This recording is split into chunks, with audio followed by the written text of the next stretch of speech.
Good morning everyone, welcome back to my channel. আমার ঘর করার নতুন আরও একটি ব্লগে তোমাদের জানাই অনেক অনেক স্বাগত, অনেক অনেক শুভেচ্ছা। আই হোপ তোমরা খুব ভালো আছো, ঈশ্বরের কৃপায় যে যেখানে আছো ভীষণ সুস্থ আছো। তো চলো আমি তোমাদেরকে সঙ্গে করে নিয়ে আজকে এখন থেকে ব্লগটা শুরু করছি। আই হোপ তোমাদের ব্লগটা খুব ভালো লাগবে। ব্লগটা ভালো লাগলে অবশ্যই একটা করে লাইক করতে ভুলো না, আর চ্যানেল সাবস্ক্রাইব করে পাশে থেকেও আর একটা সুন্দর কমেন্ট করে যেও। তোমাদের একটা সুন্দর কমেন্ট আমাদের অনেক মোটিভেট করে সুন্দর সুন্দর ভিডিও বানানোর জন্য। আর অবশ্যই তোমরা বলতে পারো আমি কেমন ধরনের তোমরা ভিডিও দেখতে চাও, সেটাও তোমরা কিন্তু অবশ্যই ভিডিওতে কমেন্ট করতে পারো। তো কমেন্টের কথায় বলি, আগের ভিডিও দেখে দেবযানী দিদিভাই কমেন্ট করেছিল তার হাজব্যান্ড এবং তার মেয়ে দুজনেরই পক্স হয়েছিল। তার মেয়ের এমন সময় পক্স হয়েছিল যে তার মেয়ে পুজোর সময় কিন্তু বেরোতে পারেনি, সেটা 2023 সাল ছিল। সত্যি দিদিভাই ঠিকই বলেছ। এমন একটা এটা এমন একটা রোগ, মানে কিছু করার নেই।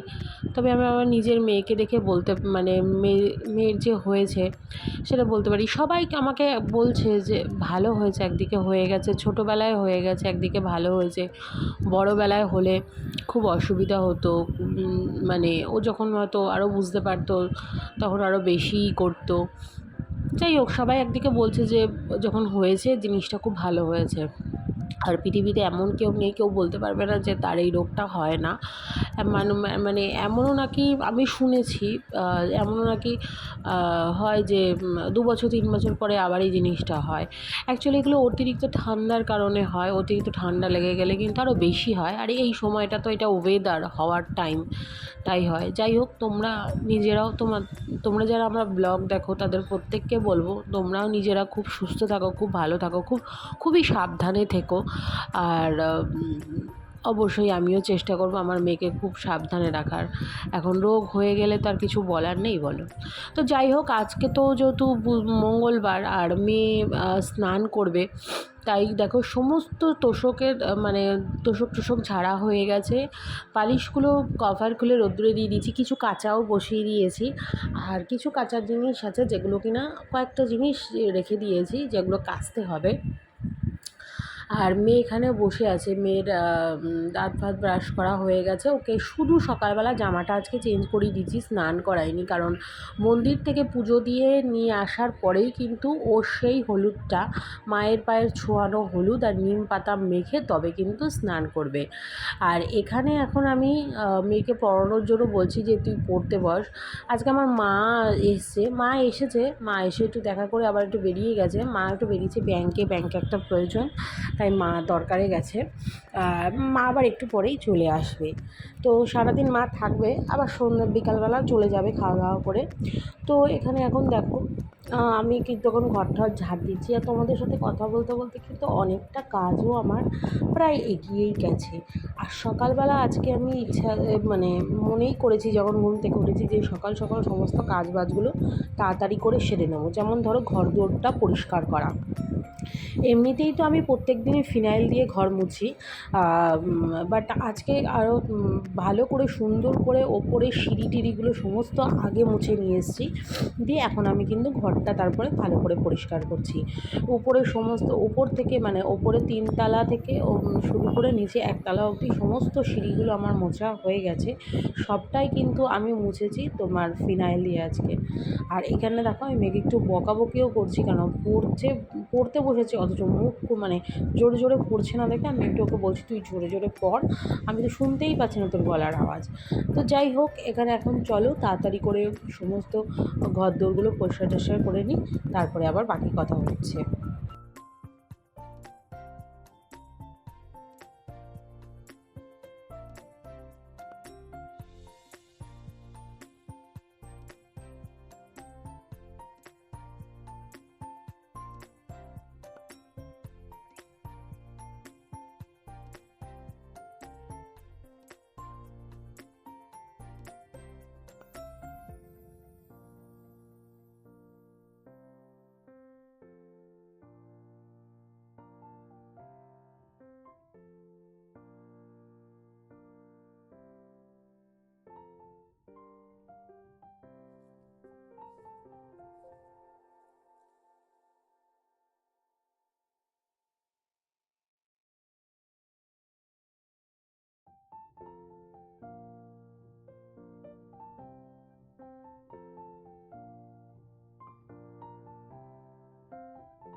ঘরদোর পরিষ্কার করা হয়ে গেছে, প্রায় বেলা বেজে গেছে অনেকটাই। তো এখন ঘড়িতে বাজে ওই ধরো 1টা মতো। আর এখন আমি রান্না বসিয়ে দিলাম, কারণ আজকে আমাদের হচ্ছে প্রচুর রান্না। এদিকে রান্নাও করব, এদিকে মেয়েকে পড়াবো। তো এখানে রান্না মাছটা ভাজা বসিয়ে দিয়ে এসে মেয়েকে এখানে প্রশ্ন উত্তর লিখে দিচ্ছি। তো আজকে ভেবেছিলাম বিকালবেলা একটু পার্লারে যাব, তো যদি সময় থাকে তাহলে অবশ্যই যাব, কারণ প্রায় 1 সপ্তাহের ওপরে হয়ে গেল মাথা ঘষা হচ্ছে না। তাছাড়া আইব্রোসটাও অনেকটা বেড়েছে, তো ভেবেছি পার্লারে যাব। যদি সময় হয় আজকে যাব, নয়তো কালকে যাব।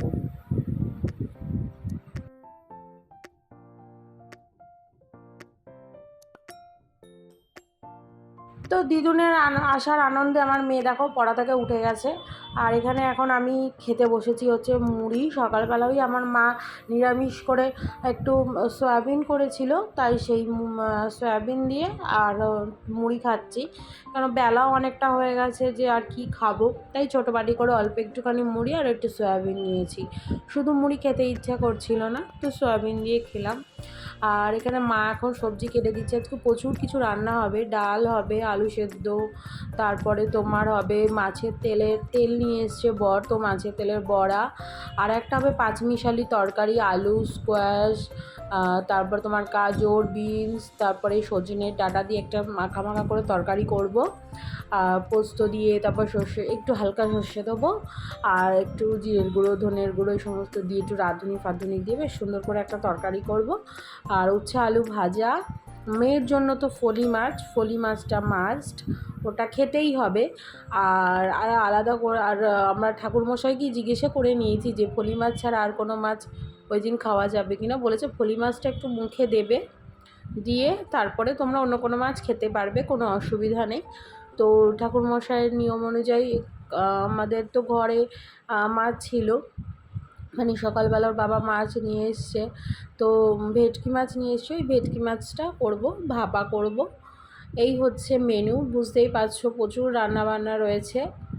আর ভেবেছিলাম একটু চাটনি করব, তারপরে দেখলাম যে না, এই মুহূর্তে এতটা টক দেওয়া মেয়েকে ঠিক হবে না। তাছাড়া চিনি তো কেউ খায় না আমাদের ঘরে, আমি চিনি খাই না, আমার বর খায় না, মেয়েকে কখন খুব একটা চিনি টিনি দিই না, মা খায় না যেহেতু মায়ের সুগার। তো এই সমস্ত ভাবনা চিন্তা করে আর আমি আর চাটনি বাটনি করিনি। তো যাই হোক, এখানে এখন তাড়াতাড়ি করে রান্নাটা তার মধ্যে আবার কি হয়েছে, মানে রান্না করতে করতে আবার গ্যাস চলে গেছে। প্রায় 4টে বাজে, তখন আমি রান্নাবান্না সব সেরে টেরে উঠে ওইদিকে মাকে আর মেয়েকে আগেই খেতে দিয়ে দিয়েছি, কারণ তরকারি হয়ে গেছিলো, লাস্ট ওই মাছের ভাপাটাই হচ্ছিল যা। তো ওটা ওদের খেতে খেতেও হয়েও গেছিলো কিছুটা, তো ওদেরকে ওই দিয়ে খেতে দিয়ে দিলাম। ওদিকে মা মেয়েকে খাওয়াচ্ছে ঘরে আর নিজেও খাচ্ছে। এদিকে আমি হচ্ছে সব পরিষ্কার করে নিচ্ছি। এদিকে হাজব্যান্ড গেছে হচ্ছে স্নান করতে, তো ও স্নান টান করে আসলে তারপরে কিন্তু দুজনে একসাথে খেতে বসবো। এদিকে সুন্দর করে গ্যাস ফ্যাসগুলো পরিষ্কার করে নিচ্ছি, ভালো করে গ্যাসের টেবিলটা সুন্দর করে আজকে মুছেও নিচ্ছি।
ভেবেছিলাম সন্ধ্যেবেলা একটু পার্লারে যাব, তো আজকে আর যাওয়া হয়নি, কারণ মা চলে গেছে বাড়িতে।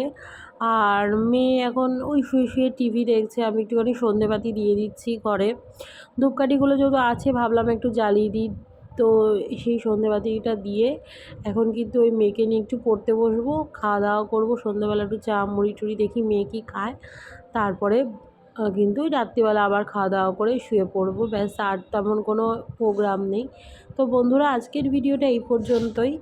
আর কেমন লাগলো অবশ্যই কিন্তু জানিও। তোমরা অবশ্যই বারে বারে বলছি আবার সাবধানে থেকো, খুব ভালো থেকো, খুব সুস্থ থেকো। আবার দেখাবো একটা সুন্দর নতুন ব্লগে। ততক্ষণের জন্য টাটা।